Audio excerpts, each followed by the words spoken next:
Ce que nous attendons, c'est des formations. Que cette usine-là aide à la formation des jeunes.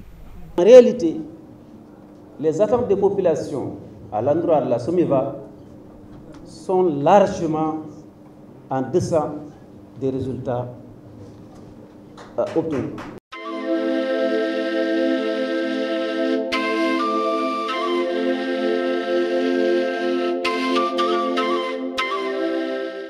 Des mines de phosphate qui minent la vie des populations de Ndendori, Amadi Ounaré et Orkadjare, 3 localités situées dans le département de Kanel, dans la région de Matam. Elles pointent tous du doigt la société minière de la vallée du fleuve, SOMIVA. Que cache l'exploitation des phosphates dans ces localités? Pour en savoir plus, nous nous sommes rendus au service régional des mines et de la géologie de Matam pour rencontrer le chef de service. Sa réponse en dit long sur la situation que vivent les populations. Bon, pour cette question-là, c'est une question déjà sensible. Je préfère ne pas en répondre. Mardi 7 mai 2024, première visite de Biram Souley Diop, nouveau ministre des Mines et de la Géologie à Ndendori. Une occasion pour les populations de soulever les problèmes liés à l'exploitation des phosphates.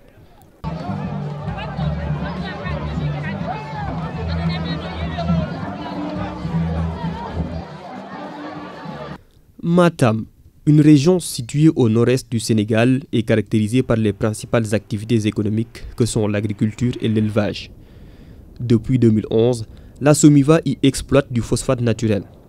La dernière parution du rapport de l'Initiative pour la transparence dans les industries extractives, ITE, révèle que la SOMIVA a fait un chiffre d'affaires à plus de 56 milliards pour près de 550 000 tonnes de phosphate exploitées. Un chiffre d'affaires en milliards, mais les collectivités territoriales peinent à voir les retombées de cette exploitation. Depuis lors, on n'a pas reçu de fonds venant des mines.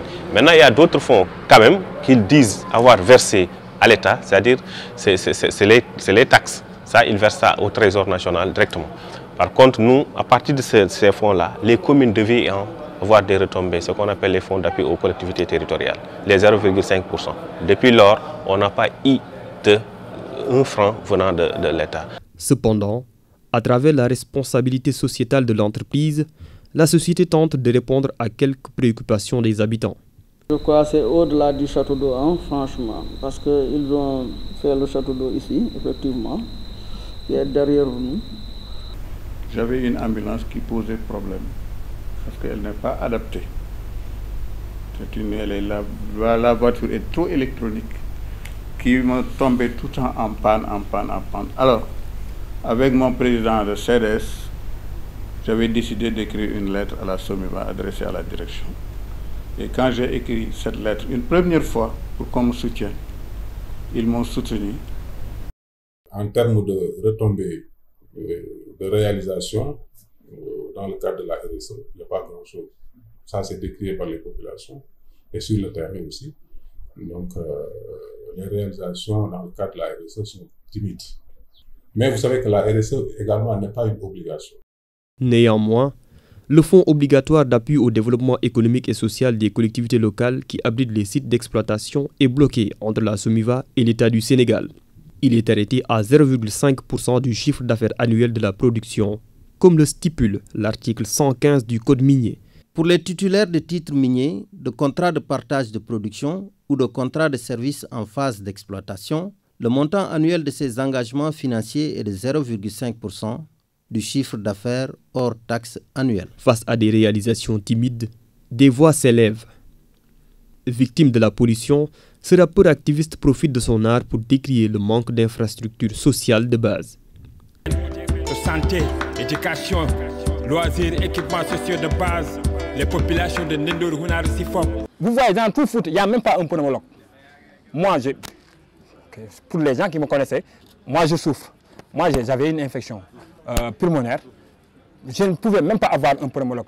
Il me faut rendre tous les 2 mois, 3 mois, je me rends à Dalal Jam pour voir un pneumologue. Et là, tu as l'impression que il pouvait régler ça. Le manque de centres de formation pour les jeunes et les femmes est un obstacle pour relever le défi de l'emploi et de l'employabilité. Ce que nous entendons de l'entreprise, c'est l'exploitation d'abord. On veut que cette usine continue d'exploiter. On veut que cette usine travaille parce que c'est nos jeunes qui doivent y travailler. Mais nous réclamons cette usine. Ce que nous attendons, c'est des formations. Les nous emploi, les centre de formation, nous en formation légal.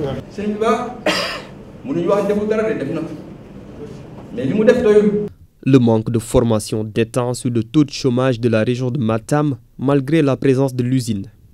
Les jeunes se rabattent sur des emplois précaires. Déposé 5 jours mais mosuñu ma jël mais am na ñu jël samay rak ci biir avant ñu ngi doon lekk di naan mais léegi dañoo wàññi seen fay li leen doon fay avant journée 10 000 léegi journée 5 000 lañ ko def boo liggéeyee benn 5 jours ñu jox la 25 000 francs CFA da ngay toog tamit ba le 15 bi ñëwaat nga soog am sa salaire. moo gën kii toog bi waa kër gi da nga yor jabar defoo dara mooy loolu quoi il faut nga toog fii rek nga dugg fii rek nga am sa 15 000 comme ça 14 000 rek. Selon l'étude sur la situation économique et sociale de l'Agence nationale de la statistique et de la démographie sur la région de Matam, réalisée en 2021, seuls 19,7% des personnes en âge de travailler avaient un emploi rémunéré, contre une moyenne nationale de 43,2%. Une bonne partie des jeunes de cette région rongent leurs freins. Une seule alternative s'offre à eux, les mototaxis, pour ne pas accentuer le taux de chômage. hol yidam jagarta ram biado bandi parce que min gondado pour bandagal min gondado ko ligare pour andi nyaka feke woni nyaka feke no hollum nyaagade deuxième fois woni hollum parce que ndo tay neddo derbe nangel liggo tan sodo valeur de 500 000 wana bandagal addina ko wurno jinna mun e salade yaware faddo jonto min padi mi kebare mabbe tan min galando tan min gontan ko agirse yagal wurgo bona. La moto, bien que différente par le style, est la principale solution pour les jeunes. L'arrivée des clients se fait attendre. Place au jeu pour tuer le temps. Une activité qui n'est pas rentable, selon les acteurs. Minen ko yamen ko 3 roues ni mi liggoto 3 roues di kedi wona ñen fo wadata marsama ko 3 yaade dande maayo tangilen pallalen guri ken sinjan juden n'importe quoi kono wona ñen fo wadi marsama hande welat jango kedi ala jodo journée a gasa taw hay client gorana wani taw hay 500 gora jagga kedi ko wondo ko fof ko jeune ju bodi ay gora la do liggéey. Le chômage des jeunes sévit de plein fouet dans la région de Matam. Les jeunes de cette localité roulent pour s'en échapper. Les conséquences de l'exploitation sont visibles un peu partout. Même le sol n'est pas épargné. Beaucoup de terres agricoles sont désormais affectées à l'extraction du phosphate. Résultat, l'agriculture, souvent présentée comme une solution face aux défis de l'emploi au Sénégal, devient un passage vers le chômage. Cette veuve, ex-propriétaire d'un champ de mil, en a fait les frais. dugub ji ci ngay lekk bu fekkee ne amoo loo jëndee ceeb wala amoo loo jëndee say lijum ci ngay jëndi jaay depuis bi ñu nangee tool yi bi nii yàlla xam sunu waa dëkk bi ni ñu dundee. xam nga bu ñu ñëwee keroog ne sunu xaalis bi ñu waroon jox dañ koy séddale dëkk yi wax dëgg yàlla mënuñ ci dara waaye du ñu neex fukki junni ak juróom-ñett lu mu ñuy jëriñ. L'indemnisation des impactés, une équation à plusieurs inconnus et source de désaccord entre les propriétaires terriens. Que peuvent en être les causes? 210 personnes. Jono gure tari keddi le nder 3 communes.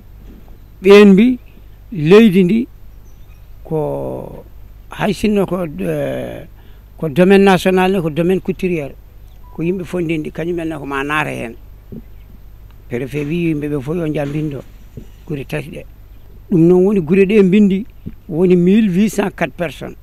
Mais par la suite, des gens sont venus réclamer des terres, dire que alors ces agriculteurs d'ailleurs ces terres n'appartiennent pas aux agriculteurs, mais c'est plutôt à nous. Nous avons juste prêté ces terres-là pour qu'ils travaillent, mais ces terres sont plutôt nos propriétés. Et plusieurs personnes sont venues réclamer donc la propriété de ces terres, sans pouvoir justifier leur déclaration d'un titre.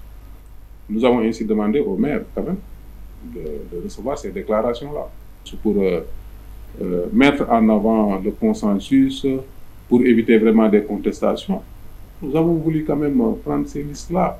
Au moins chacun va avoir 90 000. Monsieur le gouverneur, qu'on revoie la liste des impactés, mais de manière très précise cette fois-ci, et avec toutes les sources de confirmation définitive, de sorte à ce que s'il fallait avancer, qu'on puisse avancer. Dans une zone sylvopastorale, Au-delà de l'agriculture, l'élevage constitue une des activités principales de la population. Cela permet aux habitants d'en tirer des revenus à travers le commerce et de se nourrir en cas de besoin. Malheureusement, la perte du bétail est conséquente. En cause, les animaux à la quête du liquide précieux meurent à cause de la pollution de l'eau. Ko pordik simigo hikam addi ha do ni do vétérinaire gor pullo o wi ala ko wadi ndani jawdi ni sona pordik simigo joni jogino fodde huddu fof ma ya labe didi do didi kadi ko miskinal ko warñanam ngurmi mi dañi hen mi faggo hen mi wurnir hen gallam mi wurnir hen suwabam. Moussa Dem survit malgré la perte de son bétail avec l'installation de la Somiva dans la localité. Dépossédé également de ses terres, ce sexagénaire agriculteur-éleveur peine à joindre les deux bouts pour subvenir aux besoins de sa famille. Pourtant, avant l'installation de l'usine, il vivait principalement d'agriculture.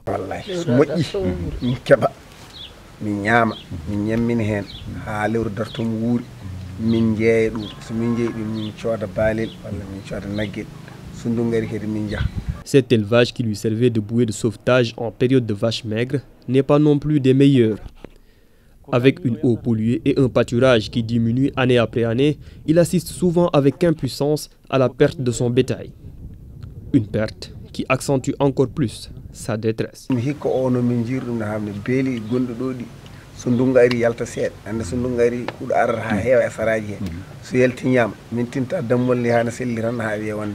Aujourd'hui, sans terre et à la tête d'une famille nombreuse dont 10 enfants, tous au chômage, il cultive à l'intérieur et aux alentours de sa cour pour survivre. L'impact de l'exploitation des phosphates sur les populations est loin d'être exhaustif.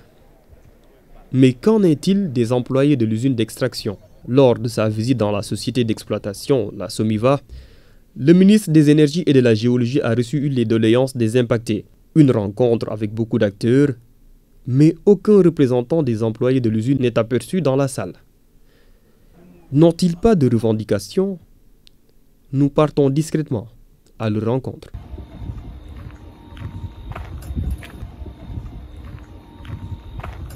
Premier employé rencontré, première doléance relevée. Tu parles et tu as envie de pleurer. Pendant 8 ans, je suis là. C'est ma 6e catégorie. Je me suis grande opération. Je me présentais là que nous avons wala ñu war ma jël à une catégorie supérieure à ça, ils ne l'ont pas fait jusqu'à présent. Jusqu'à présent, je fonctionne en dessous du paiement légal de la matière grise offerte. Ça, c'est de l'exploitation.